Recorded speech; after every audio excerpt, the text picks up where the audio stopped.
Welcome back to my channel. This is your girl Mashallah Gist TV.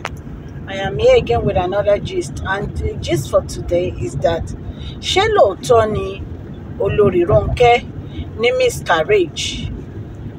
Bí a ṣe rí lórí social media nìyẹn ó tí gbogbo àwọn èèyàn ń gbé o. Ṣé lóòótọ́ náà ní miscarriage? Ẹ jọ̀ọ́, ẹ jẹ́ ká jọ sọ. Ẹ̀yin èèyàn lé, tó bá jẹ́ ìgbà àkọ́kọ́ tẹ́ ń gbọ́ mi nì, ẹ jọ̀ọ́ ẹ subscribe o. Èmi ọmọ yín ni o. Ẹ subscribe sí channel mi. If today is your first time on my channel, please can you subscribe and press the notification bell so that whenever I post any gist, you can get it. My name is Mashallah. I normally speak Yoruba on my channel and sometimes English. To my old subscribers, I say thank you. Orúkọ mi ni Mashallah o. Yorùbá ni mo máa ń sọ lórí channel mi.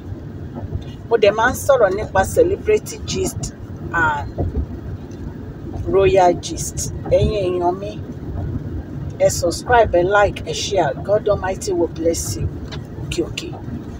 Lọ́lọ́run á bá mi gbé ọwọ́ yín sókè o, ní agbára Ọlọ́run. Ẹ ṣé o, èmi ọmọ yín ni.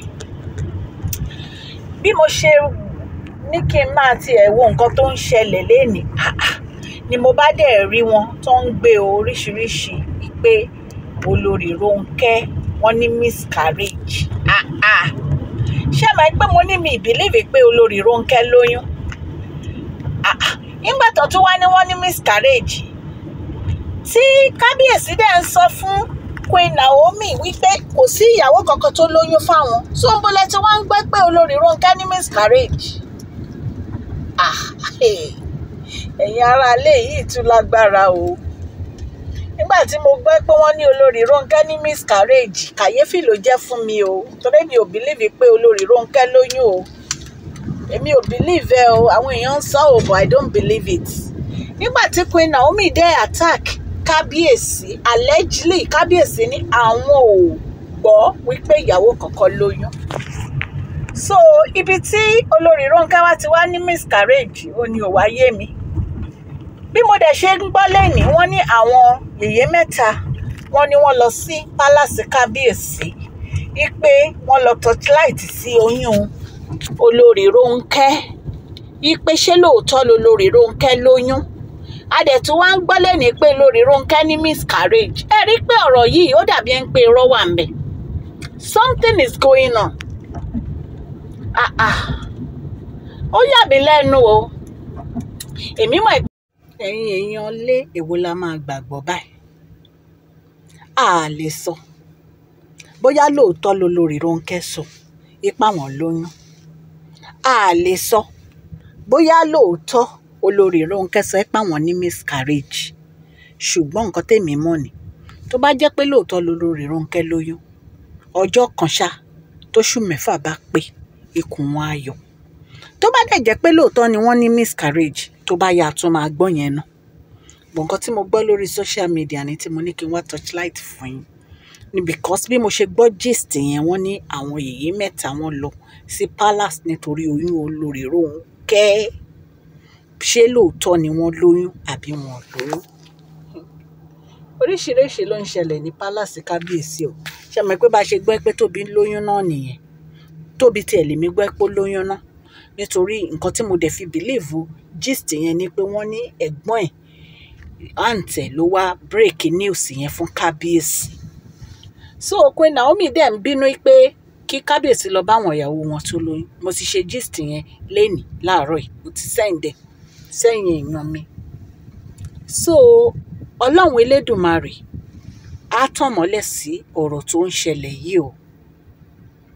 Ṣùgbọ́n nǹkan kan lèmi fẹ́ kí a kọ́ nínú ọ̀rọ̀ tó ń lọ yìí. Kò dáa kí obìnrin máa foyún parọ́ o.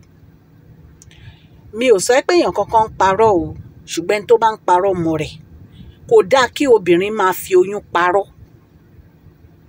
Ó máa ń jẹ́ heartbreak fún ọkùnrin ni. Tó bá wá yá, ọkùnrin yìí ò ní nífẹ̀ẹ́ mọ́, ọkùnrin yìí ò ní believe ẹ̀ mọ́. A ní ṣe bí bó ṣe máa ń parọ́ nìyẹn all the time, pé òun lóyún. Ọlọ́run ló ń ṣọmọ, kò dẹ̀ sí ẹni tí ò fẹ́ bí. gbogbo ẹ̀yin àgàntẹ̀dẹ̀ ń gbọ́ mi ní wákàtí ọ̀wọ̀ yìí ẹ̀yin máa bímọ ní agbára Ọlọ́run. Ṣùgbọ́n kéèyàn má lóyún kó máa lóun lóyún kì í ṣe nǹkan tó bójú. Bí èèyàn ò bímọ fún ọkùnrin á bí àlàáfíà, ìyẹn gangan ni kókó. Ẹ máa rí àwọn ọkùnrin míì wọ́n máa fẹ́ obìnrin for 10 years for 20 years obìnrin yìí ò ní bímọ, wọ́n dẹ̀ máa lọ adopt. Ṣé yẹn ní kọjá ni? Ṣùgbọ́n kí wá ló dé tó jẹ́ pé èní mo lóyún ọ̀la mo ní miscarriage? Ìyẹn ò bójúmu. Àdúrà ni ká máa gbà.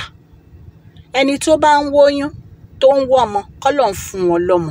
Ṣùgbọ́n kéèyàn má máa parọ́ pé òun lóyún tí ò bá lóyún, ìyẹn làwọn ò fẹ́ gbọ́. And nǹkan tí mo tún fẹ́ sọ nípa Olórí Ronke. Olórí Ronke, ẹ rọra ṣe. Ẹ̀yin lẹ ń gbéra yín wá sórí social media.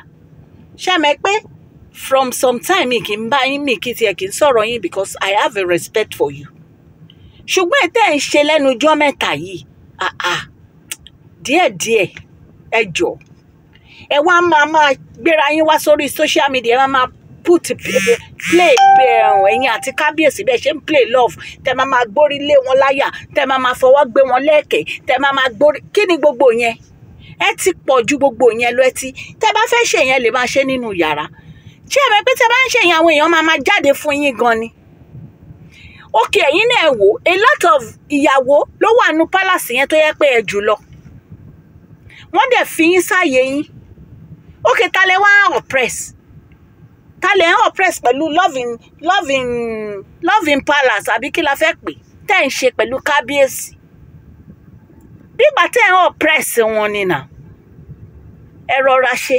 Tẹ́ bá fẹ́ play love pẹ̀lú kábíyèsí ẹ máa ṣe nínú yàrá, ẹ má gbé wá sórí social media mọ́. Because tẹ́ bá ń gbé love yín wá sórí social media wọ́n máa blog yín ni o, àwọn èèyàn. Èmi kàn advice yín ni. Ṣó ti yé yín? Ẹ mọ̀ pé mo like yín. Gbogbo àwọn nǹkan tẹ́ ń ṣe yẹn slow down, ẹ má ṣe mọ́, kò pọ́n yín lé. Bẹ́ẹ̀ ṣe rọra ń ṣe tẹ́lẹ̀ tẹ́ rọra ń lọ jẹ́jẹ́ yín, òun ló pè yín, òun ló pọ́n yín lé.